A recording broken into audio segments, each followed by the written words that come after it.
This is the Ace Founder Podcast. Welcome to the show, Vincent. It's an absolute pleasure having you on today. It's great to be here. Thanks for asking me. I haven't done enough of these, and I really appreciate the invite. Yeah, I appreciate it because we are, like I was saying before we started recording, we it's kind of like our cybersecurity period. And I've been chatting to so many cyber founders. I've been learning so much about the industry, actually, like everything from governance to I forget the other one. I had somebody on, and they were telling me that cyber security covers a really broad spectrum. And what I'm finding is that founders tend to focus on one of these spectrums. So, and we're gonna dive into your area today, and you're gonna be sharing your story and about the work you do over at Defense Cybersecurity. Pretty cool name, by the way. And before we dive in, though, I always like to know. Oh, I'm gonna start with you actually. What's one interesting fact about you that nobody knows? That nobody knows. Or not many people know That's about. that's true. I grew up on a ranch. Probably not something I talk about very much. Actually, I'm from Missouri in the United States, which is very central to the continent, and where, if anybody's seen the arch, the gateway to the west, St. Louis, I live west of there in Missouri, and we had a horse ranch. That's so cool, so cool. I would love to have something like that when I retire, just like a farm, animals, stuff like that, and just chill, man. That sounds like heaven to me, actually. I've had some founders tell me some really cool stories about themselves. I've had one that said that they survived the plane crash, so that was very interesting. Wow. Yeah, Okay. that was very interesting. So, but yeah, thanks for sharing that. All right, then, so let's dive in, and then I always like to know as well, like how did you get into entrepreneurship, and what's your background with cybersecurity? Yeah, my trip into entrepreneurship was odd. It was actually not anticipated. Really, it wasn't something that a lot of people start very young and they're like, I'm going to own my own company and have that drive. I really didn't. I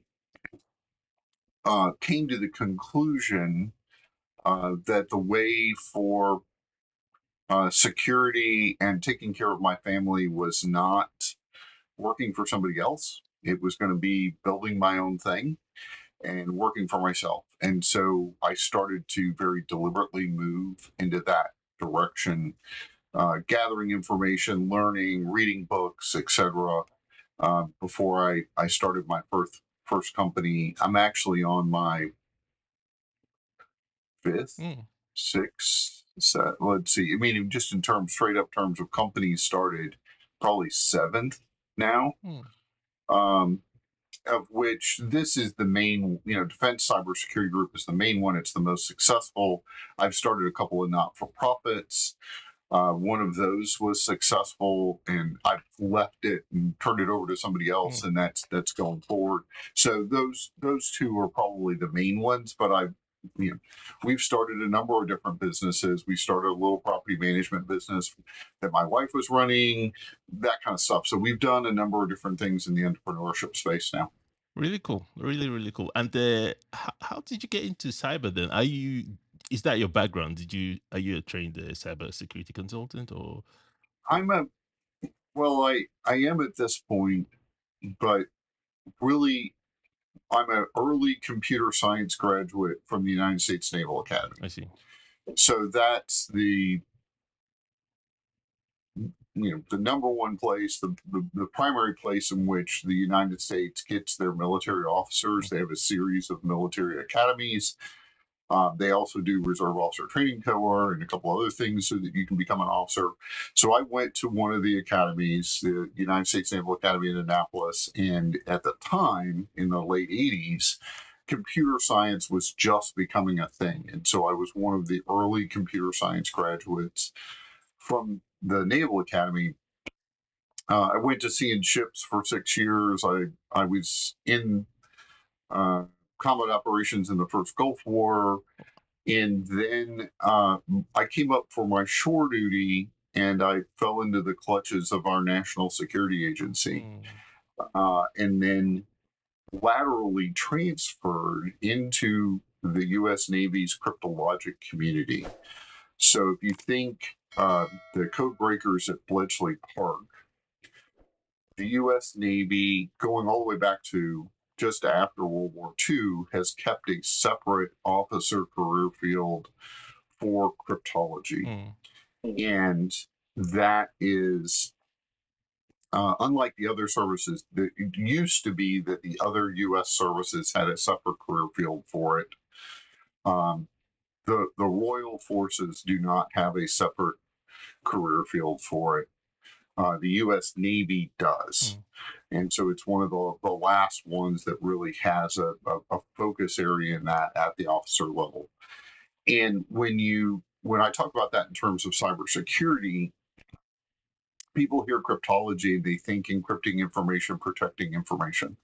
I had nothing to do with protecting information as a U.S. naval cryptologist, and had everything to do, as the Bletchley Park story would sound, into breaking into other people's information and using it against them. mm, I had a tour in the UK, as we discussed pre podcast. I worked with the UK GCHQ. mm, I worked with, there is some cryptologic capability in the Royal Forces, although the legal authorities are very different in the UK than they are in the United States. And an interesting um, sidebar about how that works. It falls under the Ministry of Foreign Affairs in the UK and the United States. It does not fall under the State Department. It falls under the Department of Defense for interesting historical reasons. And worked with extensively with the Royal Forces throughout my career. At one point, I owned the intelligence relationship with the Royal Navy. mm. Wow, that is great. That's really cool. Like a proper military background, and I could see the connection between that and this is It's huge. Hmm, Most people don't realize that. And there's this overlap. So, from a military perspective, you go back to World War II, Bletchley Park, right? German U boats, right? How do we find German U boats? Lots of blogs and YouTubes and books out there about that, right? So, the head admiral was talking to the U boats. The German Admiral Donitz, right, was giving them lots of direction and wanted them to talk back all the time. Well, we used that against them in a couple of different ways. One way was by using direction finding to locate the submarines, right? And the other way was by actually breaking into the uh, signal itself and reading the mail, right? And that's a hugely critical military capability. It's still hugely critical.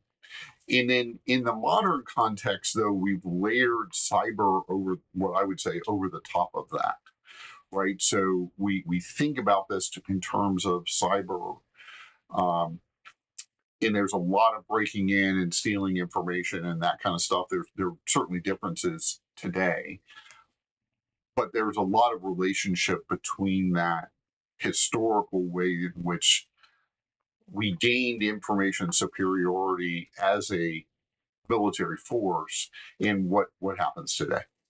love it. And because I'm a big fan of spy movies, especially the old World War II ones. There was a lot of stuff that went on over there in cyber and stuff. So that kind of like just something I could totally see how that cybersecurity. Well, it wasn't cybersecurity then, but I could see the Communication yeah, yeah, security, right? Where we're protecting our yeah, codes. We don't want the other people to break in so, and read our mail, yeah, etc. And what happens if somebody is also, reading your communications, then that could be critical. yeah, yeah. Very interesting. All right, then let's talk about defense cyber security. Then your current company. I'm always curious. How did the name come about? I think I know. Well, I could guess with this one, but how did why did you settle for that name?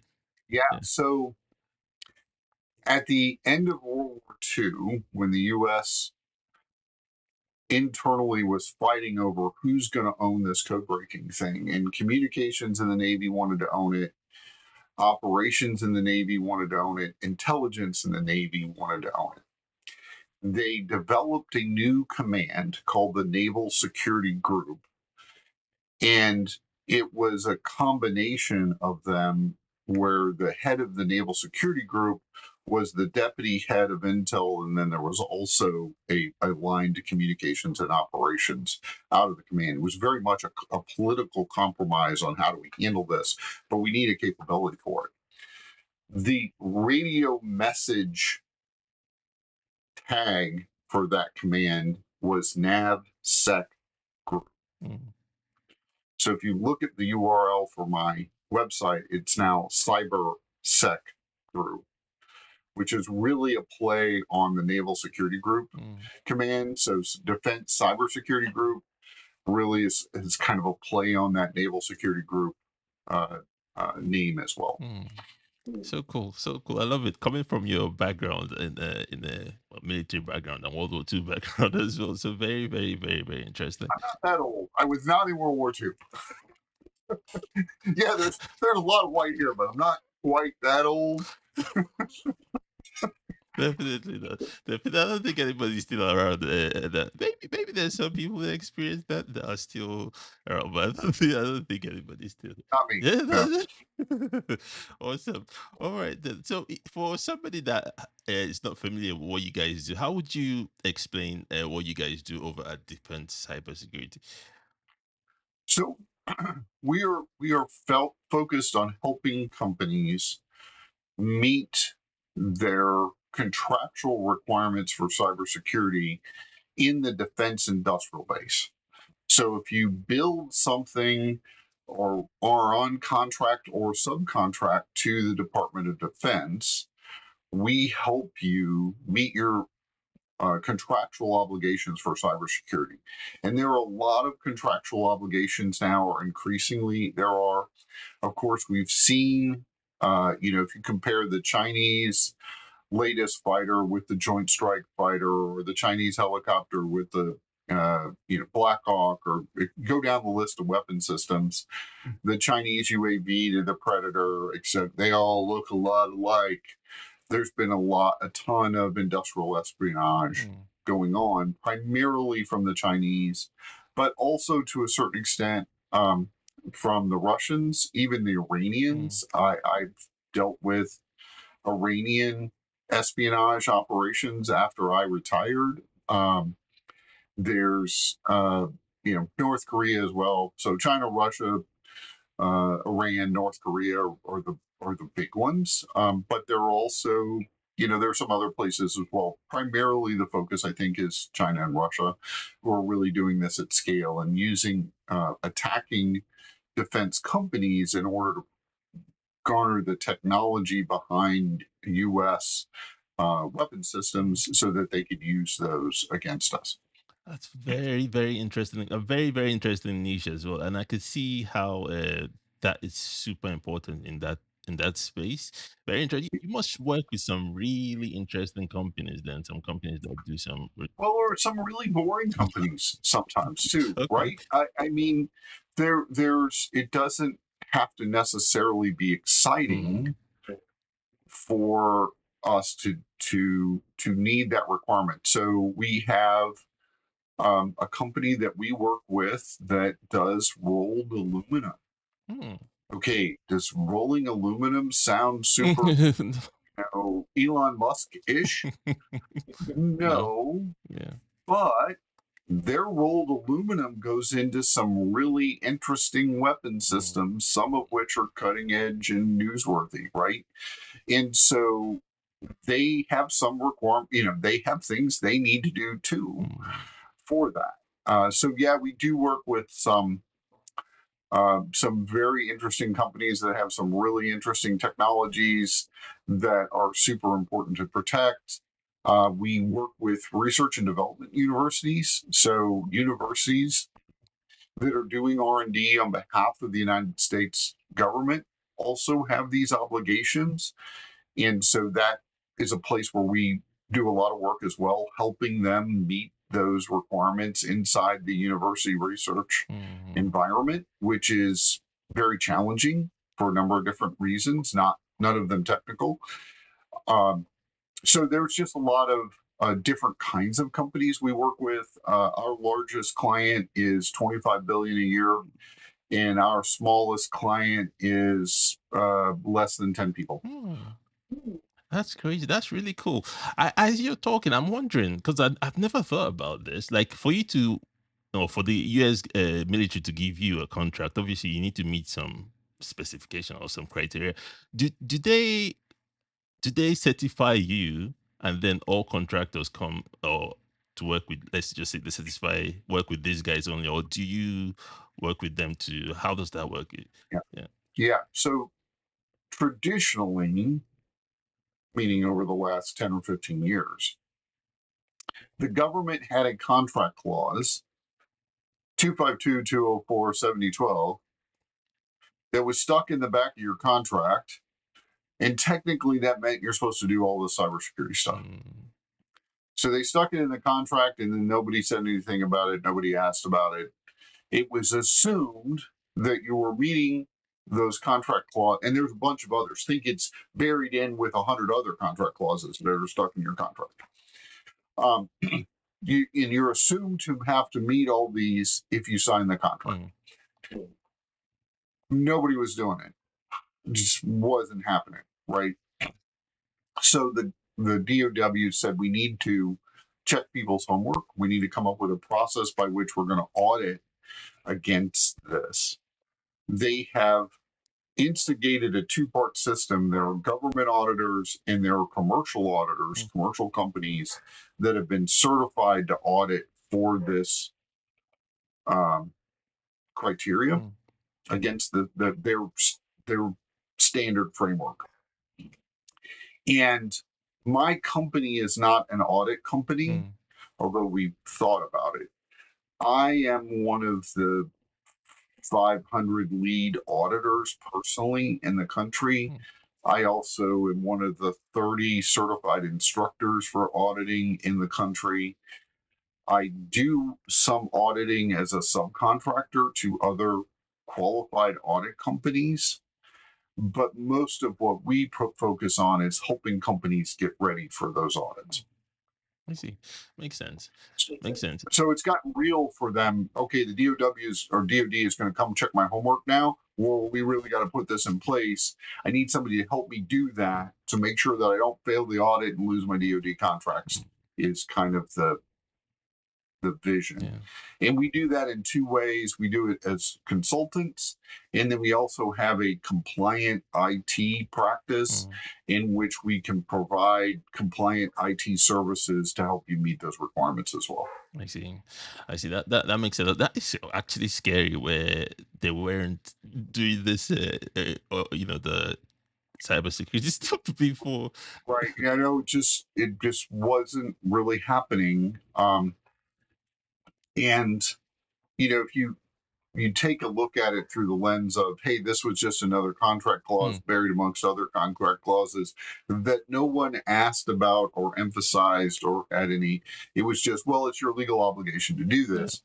You can understand how that occurs, that we didn't get a lot of action on that.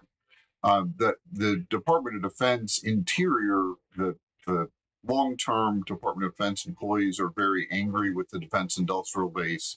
They feel aggrieved. They think it's un-American, disloyal that you never did your cybersecurity. I feel a little differently about that in that, well, you didn't lead them well. I'm a huge guy on leadership. How often do you delegate a task that's line 3615? It's just a line item that says do all this other stuff, and you never ask them about it. You never emphasize it. You never say make sure that you're doing this. There's no accountability or follow-up. Do you really expect anybody in your organization to actually do it? It's a failure in leadership in my view, and I think the department bears some responsibility for that. There's a lot of finger pointing at the defense industrial base, and I think that's unwarranted. Well, there's some legitimacy to it. They are right. They didn't do what they were supposed to do. Fair. But there's also a leadership responsibility as a prior naval, a retired naval officer. I'm a huge believer in the responsibility of command. When you're in command, it's your fault, whether you did it or not, or somebody didn't get it done or whatever, doesn't matter. You're in command. It's your fault. It's your job to make sure things happen. And I feel in the contracting space, the DoD is very much in command, and so needs to bear some part of the responsibility for that. I agree with that, man. I agree with that because of it's and it's such a critical aspect of the business, and it's not something you could be like the junior didn't do it, and then So I totally with you on that. Yeah. Oh, Yeah. yeah. Anyway, so we have some interesting times in DoD cybersecurity. And by the way, this extends to companies in the UK, Oh, right? So if you're a company, I've talked to a few companies in the UK who are part of the US defense supply chain. We actually have a very diverse supply chain where companies across the globe manufacture things that go into the supply chain. We also have very close ties with the UK. There's a lot of allied programs. I mean, look at AUKUS, for example, right? That's in the news today. That's the US, UK, Australia mm, submarine deal, where we're going to, US and UK are going to collaborate to provide nuclear submarines to Australia, who doesn't currently have that capability. They just have diesel boats. Um, and that's going to start with we're going to sell some U.S. Virginia class submarines to the Australians. Well, now if you look at Australia, the repair, maintenance, etc.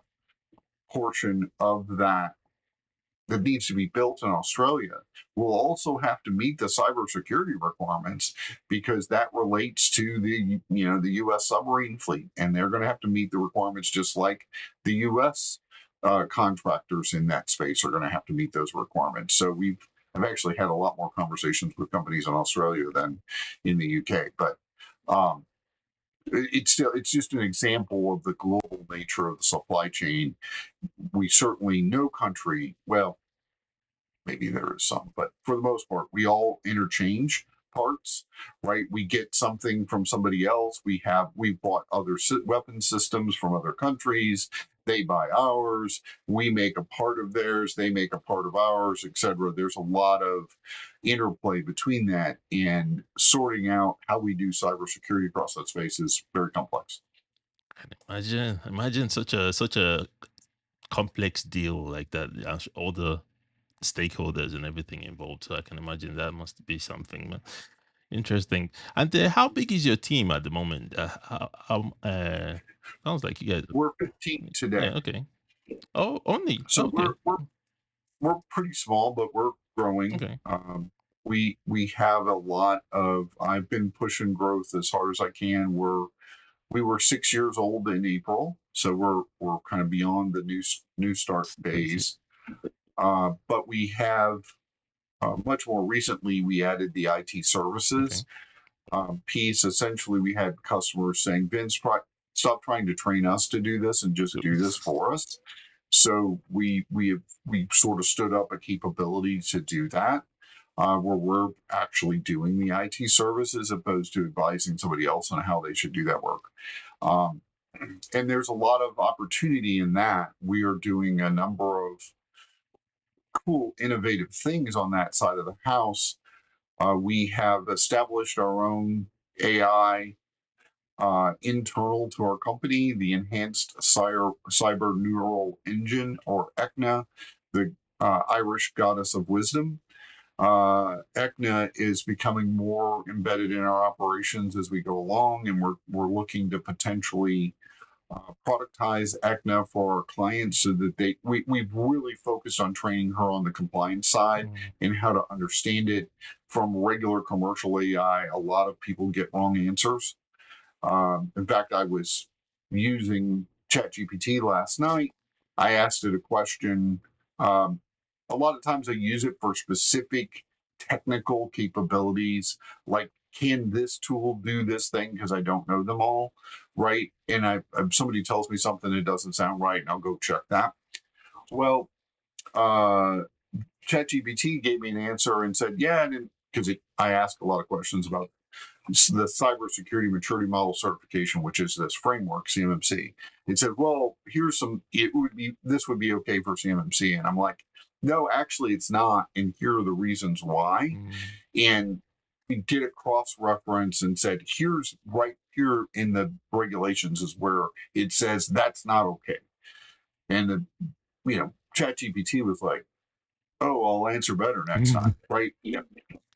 So that, but it's probably smarter now. But on our internal one, we've been really focusing on making it as accurate as possible for this kind of regulatory framework. And we may productize that. We're doing virtual desktops, right? So we're doing what I call military grade cybersecurity virtual desktops, where you can access that virtual desktop from literally anything. But because none of the data flows to your endpoint device, doesn't matter. Bad guys could hack your iPad or hack your laptop all day long. It won't give them access to the data. Maybe they could do screen captures, but they're not going to be able to go in and download the documents or the files or whatever. So I think that's a huge security upgrade. So we've got a number of different things along those lines. The next thing that we're working on, which I think is the future for cybersecurity, is AI cyber defensive agents. So over the last 9 months, AI offense has exploded. We're increasingly seeing AI agents attacking companies directly, inventing new 0 days on the fly to get in, right? It's become the risk profile is just growing enormously in a very short period of time, and most people don't realize it. I think the only way we're going to be able to address the cyber offense agent is with a cyber defense agent. So we are working on ways to train an LLM and AI to operate effectively in defensive mode, to better defend companies and do so more so at machine speed, which is what we're going to have to do in the AI war world. That makes a lot of sense. In fact, some of the convos I've had with some of my previous guests is around that particular area, because of AI is just going to scale the attack. So yeah. So how do you defend against that? So that tool sounds like a really good solution to that. But it's crazy because of it. There's gonna be all sorts of different attacks. Like, how do you just have one solution, or do you just make it adapt to whatever comes at it? How would that work? Well, I think of this in terms of detection. So in the cybersecurity arena, detection is the most undervalued skill and capability out there. Everybody spends a ton of time on prevention, and then that's where probably 80% of all the effort in cybersecurity goes towards prevention. And unfortunately, we know that prevention is going to fail. On the flip side, maybe another 15% goes to response. How do I handle this once I know I've been hacked and bad things are happening and the lights are out, and how do I recover resiliency, blah, all that stuff that goes into response. The remaining 5% is everything else, of which maybe detection is 1%. I think that's enormously wrong. The key to this battle is detection. Now, if I get ransomed, maybe detection is not as important, and a lot of people spend a lot of time focused on ransomware because it's hard to ignore. But most hacking tries to not be found rather than rub your nose in it. Most hackers, I've even seen hackers go in and patch systems so somebody else can't come in and use the same exploits to hack the same system. Wow. Yeah, no, I've seen it happen. And we need to spend more time on detection so that we know when bad things are happening. Culturally, think about where cybersecurity sits in organizations. Primarily, cybersecurity people came from one of two places. They either came up through IT or they came up through governance, risk, and compliance, GRC sort of stuff. Neither one of them really wants to know that they've been hacked, right? We get paid money to make sure hacks don't happen, and so I really don't want to know. And so I really don't spend a lot of time on detection. Unless somebody rubs my nose in it, I'm going to try to ignore it as the maximum amount of time I can, because that means a whole hell of a lot of work and a whole hell of a lot of badness for me if we're hacked. And the executives feel the same way. We don't want to know that we've been hacked. That's not on our Christmas wish list. And so detection gets minimized. Interesting. I come from the offense world, right? Where I realize that detection is the key worry, right? We don't want to be detected. That's the thing that we avoid. We'll go to great lengths to not be detected. Okay. We need better detection capability. And I think the same thing is going to be true in the battle of the AI bots for the cybersecurity landscape. We are going, the defensive bot needs to have a very strong detection capability. Even if it can't win the fight, but we've got two AIs fighting for control of the, access to the network. Even if it can't win the fight, it can sure shoot flares and get people involved. That can help this, right? Maybe I need to pull the plug on my internet for a while until I figure it out and we get the wall patched up again and we can repair whatever access has been gained and then start over, right? Maybe. Or there's just a lot of things that the human can do in this scenario to short circuit the AI's approach. If it's not connected to the internet, it can't get there, right? Or if I shut a machine down, it can no longer pivot on it. There's just hard stop things that we can do, right? So I think that AI agent being able to very quickly detect that something bad is happening, and if it's winning, great. But if it's losing, it can shoot flares. That's the way. Makes it look. Sorry, Gun. I also think about this. I started my career in ship driving, right? So I was a regular old surface warfare officer in the US Navy.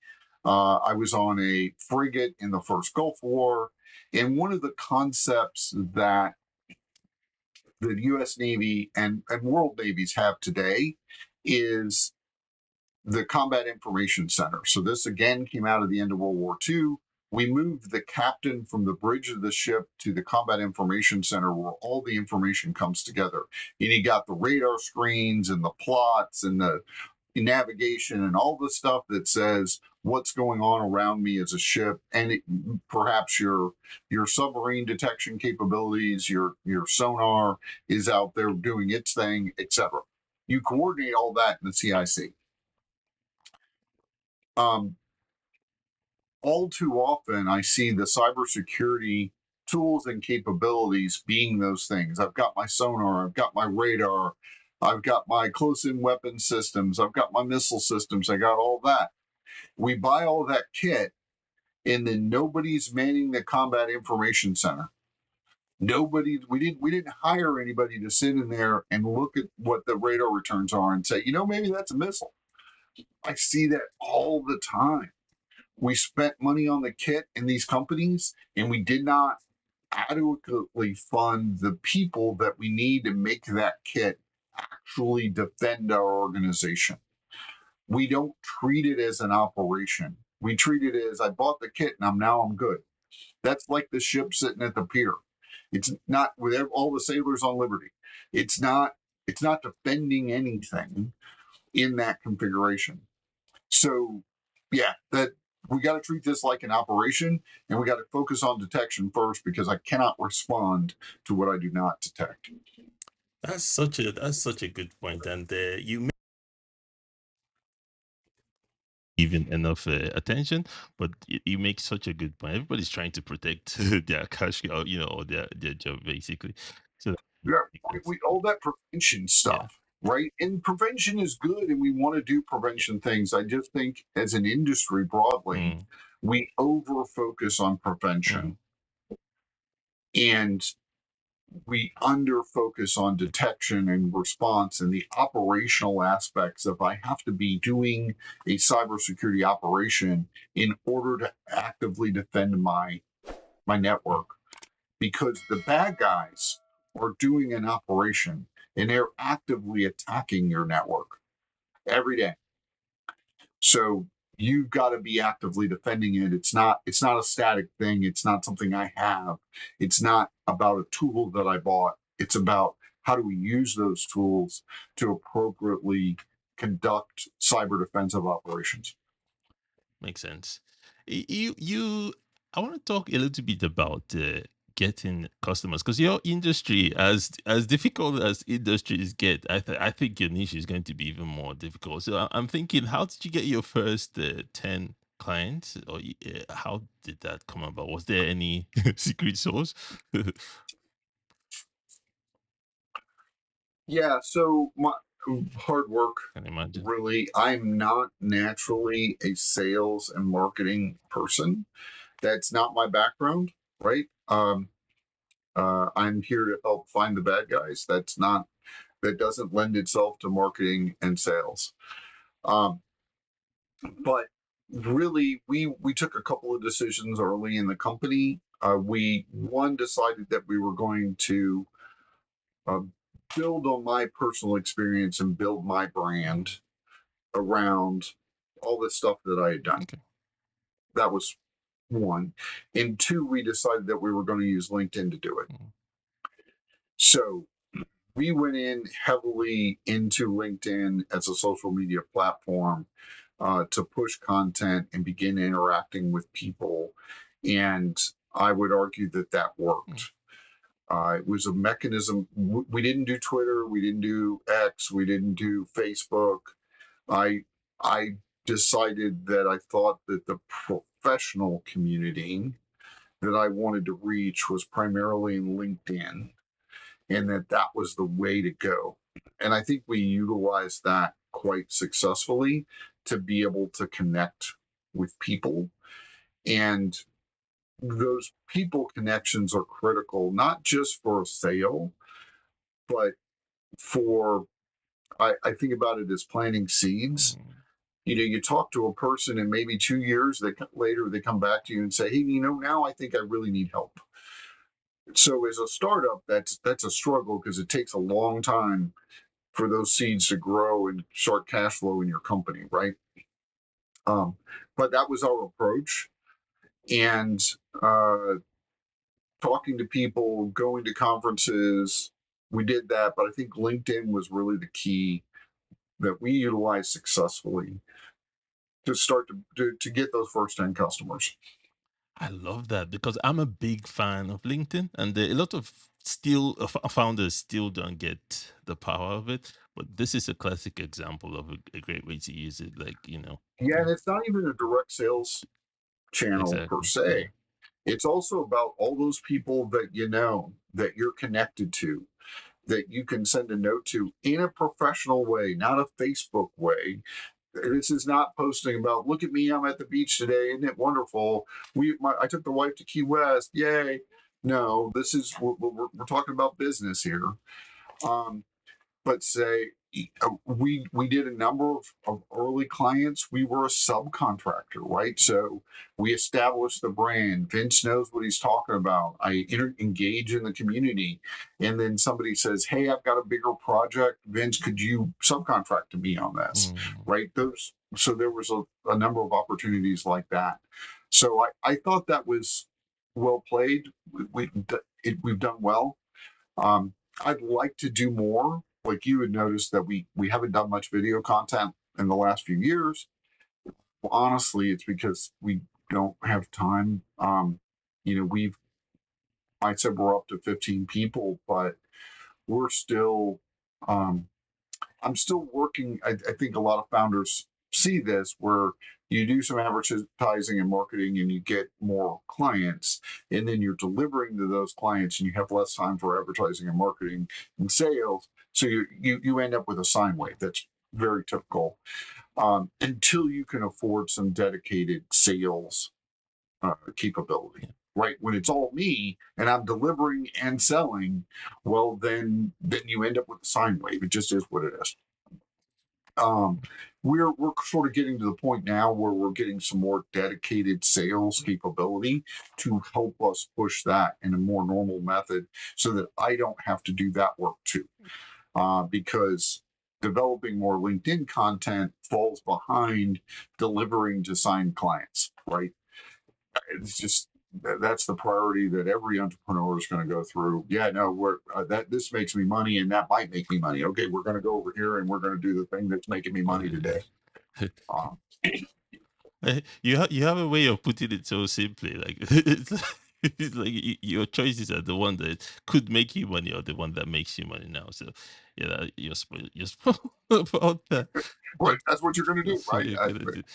Or, Yeah, but you yeah, realize, hey, it creates that sine wave, and the sine wave is bad, and then you have narrow times where you're struggling with yeah, payroll and blah blah because you didn't sell enough work over the last three yeah. months. Okay, um, the way to break that is to get to a point where you can have some more dedicated sales resources that's their focus area. Maybe they're better at that than I am. I'm a huge believer in trying to surround myself with people who are smarter than I am and people who are better at things that I'm not good at. I'm not going to be good at everything. So many leaders think they have to always be the smartest person in the room on everything. And it's so counterproductive.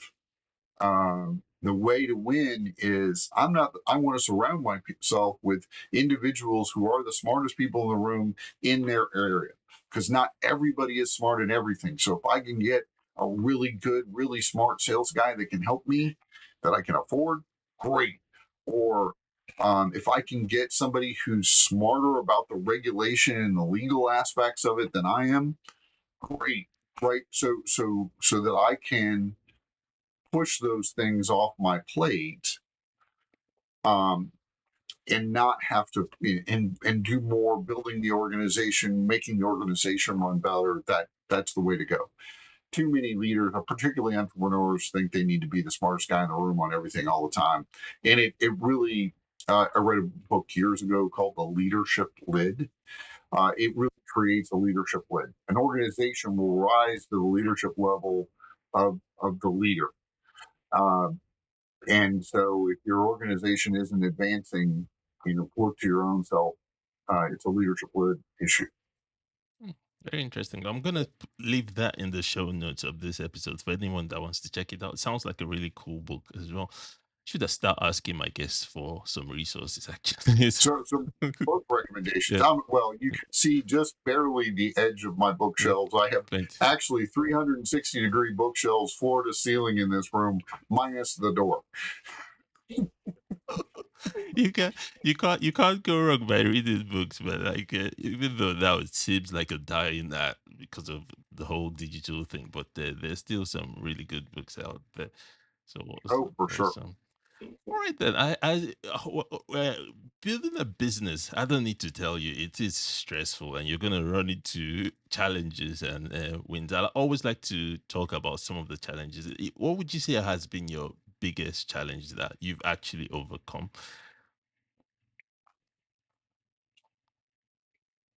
What's the biggest challenge that we've overcome? Um, Probably business Mm, operations. So let's think about that. You, as an entrepreneur, you start with a single person. I am an army of one. I do everything. Right now, I did decide to not have partners. mm, Right. So a lot of small companies start with a partnership. Two, three, four, five guys get together and or gals and build the company. I decided that I didn't want to deal with partnership issues. I'm a believer in unity of command. mm, So this is again a very Navy concept, very military concept, which is um, partnerships by nature, and a lot of them work. And I think there's a lot of successful partnerships out there, but it does uh, diffuse command and control. We have to have some consensus decision making that can slow you down, that can create rifts. A lot of partnerships also fall apart where the partners end up being mad at each other, and the company suffers. Right? It's a divorce. Uh, so I chose not to do that and say, hey, there's going to be one person in charge. That's going to be me. I'm going to make the final calls. If you don't like that, sorry about your luck. Because I believe in the best thing you can do is make the right decision. The next best thing you can do is make the wrong decision. And the worst thing you can do is not make a decision at all. Huge believer in that philosophy. Another favorite quote of mine is, there are no bad regiments, only bad colonels. mm, Napoleon Bonaparte, right? It's about command, right? So we took that, we have a very unified, I established with unified command structure with that concept in mind that I might get it wrong, but I wouldn't be slow to decide and I wouldn't get into gridlock as a part of it. Now, so as we start to grow from a business operations perspective, from me doing it all to bringing on employees that are a part of the process, and that could be delivering to a client. Well, I have not quite back to World War II years of experience, but a lot of years of experience in this stuff. I've worked at Fortune 500 companies. I understand big corporate, right? I've got all of this military and background. I've got a ton of experience that I bring to working with clients. Well, a younger person without all of that experience maybe needs some more training or needs some more structure around them in delivering to clients. Or how are we doing invoicing and getting payments? Definitely not something I like to do, right? But we need to do that if we're going to have a company. So how do we expand those business processes out, and how do I push individual pieces of things off my plate over time to other people to be able to execute? So I think that's been probably my biggest mm. challenge. I don't know that it's overcome completely. I still feel like I have too much on my plate, or there are things I would like to push off my plate. Even things that I'm good at, like delivering to clients. Love that work. Love helping people get their cybersecurity stuff right. Right. That's a lot of fun to me. But there's only 168 hours in every week, and I have to sleep some of them. So we've got to push those off to other people in order to be able to serve more clients. That part of the process, I think, is probably something that every entrepreneur in goes through. Every business matures over time. How do we manage that maturing as a company? It's very challenging. can imagine. And you're spot on. It's not a problem that you'll ever like fully solve. There's always gonna be operational challenges. So yeah, Yeah. you're spot on about Well, yeah, as long as we continue to yeah, expand, right, there are challenges in how do we advance our business processes to meet the yeah, reality of where we're at today, not where we were in the yeah. past. That's another, I think, people can naturally fall into. And I love this for cybersecurity too. Well, I've been doing it this way for 20 years. I've heard that in the cybersecurity arena as an excuse for why we're doing it this way. And my thought is, well, then you're probably wrong, because if you check, cyber's changed a whole hell of a lot in the last 20 years. It's one of the things I tell our young people. I really try to hire. I don't think companies are hiring and training young people enough. So we have a real focus. A lot of my 15 people are fresh from college, younger. A couple of them haven't even finished their degree, right? We're trying to bring the kids along. And I tell them, in 2 years, you can be an expert, because what came before that is probably old think. Mm, This industry is changing so rapidly. It changes at the speed of information technology. There was an old director of the National Security Agency who talked about time being in web years, and a web year was every 3 months, mm, right? It advances very quickly, and so it's as a young person coming into the field, you need to gain expertise, you need to dive in, you need to learn, but you could actually be competitive with people who've been around longer from a straight up expertise perspective, because the industry changes so quickly. And a lot of people with my level of gray hair who like to go, hey, we've done this way for a very long time, particularly in government cyber, right, where people tend to stay for a very long time and kind of follow the same process, honed over years. Not always, but a lot of times you got to go, man. I think that's not relevant anymore. The world has passed that by. Thanks. Now, the flip side of that is that old age and cunning will overcome youth and enthusiasm. There is something to be said for that experience. And there are also some fundamental principles that transcend the changes, right? And so you also can't ignore that completely either. There's a balance, but I do think that there's so much change, certainly tactically, right? How are we dealing with this? We talked about AI bots as the future. Well, when I was doing this 10 or 15 years ago, that was just not I a think thing, right? We don't, and so the mechanisms and the ways that we approach those problems tactically change.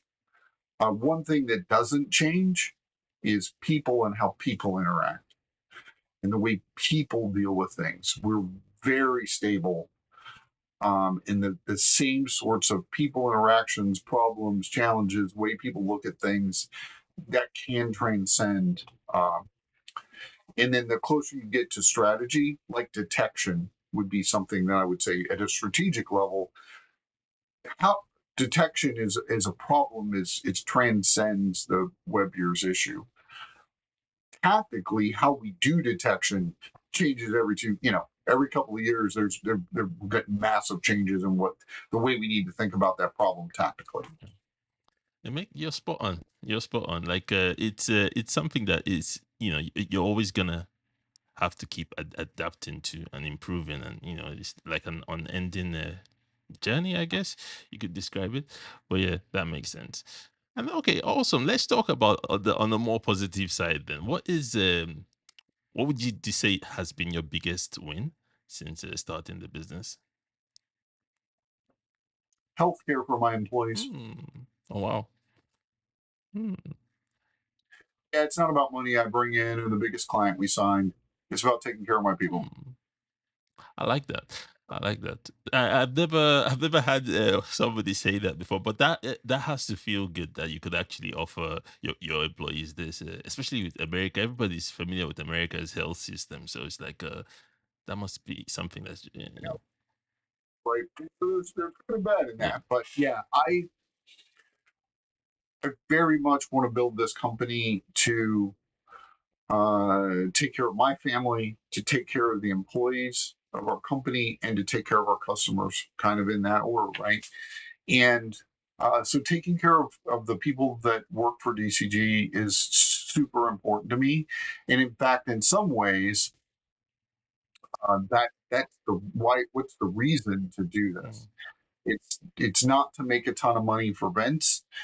I see myself as being able to provide jobs, right? So Mississippi is the poorest state in the union, mm, right? So not famous for its tech hub mm, environment. But we have some really great young people down here. We've got some great universities that are building really smart young cyber professionals and IT professionals. We've got a great cyber center down here in conjunction with the U.S. Air mm. Force. There's a lot of training opportunity down here. Uh, One of the people that I hired, he was working for a lawn service company. He was mowing lawns for a year with a cybersecurity degree. Mm, I want to give those kids more opportunities. mm. And let's build an ecosystem where we can have a business that's providing real value to our customers, and we're able to hire young people and give them training and growth opportunities to move forward with their own lives. To me, that's the win. I love it. I love it, and it must feel good being able to do that. That gives you more purpose than just making money. So that I love it. Yeah, Yeah, but it's terrifying too. I'm worried about letting them down, right? I'm worried about, oh my gosh, if we make a misstep, and what happens if I, have to lay people off or whatever. yeah, So I'm, and we're kind of also kind of constantly pushing the envelope on yeah, how many people can I hire and what can we do with them. yeah. So it's a balancing act, isn't it? Like, yeah. So Yeah, yeah. right. We got to have cash flow to make that work. Love it. Vincent, we've come to the end of what has been an awesome chat. I've really enjoyed this. I've learned so much just from talking to you and your military background and everything. There's a common theme. There's a common theme I'm getting from the business is that military background. So that is really awesome. I always, just two more questions and we wrap up. I always like to know what can your customers now expect from you from the defense cybersecurity going forward, say over the next 5 years? So one is expertise, right? We want to be real experts. Everybody hangs an expert sign out their window, and most of them aren't. Uh, we're super deep in the space that we're in terms of defense, DoD cybersecurity requirements. We're some of the best in the United States on this stuff. There were some other companies that do a good job too, but maybe only a handful of real experts and expert organizations out there in this space. I think we're one of those. The other thing that I think we're going from a future perspective, we are also expanding to be a more full service security company than just a compliance company in the DoD Mm, space. So we're taking what we've done in the defense space. We're looking at other commercial clients for who need a high grade of cybersecurity, and we're also looking to expand our cybersecurity offerings into more standard commercial offerings, security operations center, that kind of mm. thing. I think we'll be moving in that direction over the next 5 years. Love it. A lot to come from the team at Defense Cybersecurity. I look forward to that. And yeah, if as we wrap up, if any of our viewers, actually, what's one key thing or key takeaway you'd leave for our viewers watching this? If you think hiring a professional is expensive, try hiring an amateur. You- So, Red Adair, right? Famous firefighter. That is reportedly one of his quotes. And I think in this space, that's very true, right? So if I'm going to get somebody to work in this space, really understanding it, having real depth and expertise in this can actually save you money over the long term. It actually gives you, because you're not making very expensive decisions in what you need to do for cybersecurity, that we would have maybe advised you that now you don't have to do that. And that's the biggest thing I see with our clients all along is they're told they need to buy very expensive tools and they need to, change their entire way of doing business and that kind of stuff. And they invest heavily in that and then find out they're still not meeting their requirements because the people giving them advice didn't have that real expertise. And so that would be the biggest thing I would want my customers and potential customers to take away is we actually know what the heck we're talking about, not sales and marketing, spin and fantasy. No, really, we're experts. I love it. Like you could get 5 amateurs for the price of one professional, though. Exactly. Right. But have an amateur rebuild the front deck in your house and see how well that goes for you. Right. Yeah, that was cheap. But now it rains in the house. Okay, now that's not good. So yeah. Oh, good. That's so true. That's such a brilliant way to wrap up. Vincent, I've had so much fun with this. Thank you so much for coming on. Where can our viewers go learn more about what you guys are building? What's the best way for them to do that?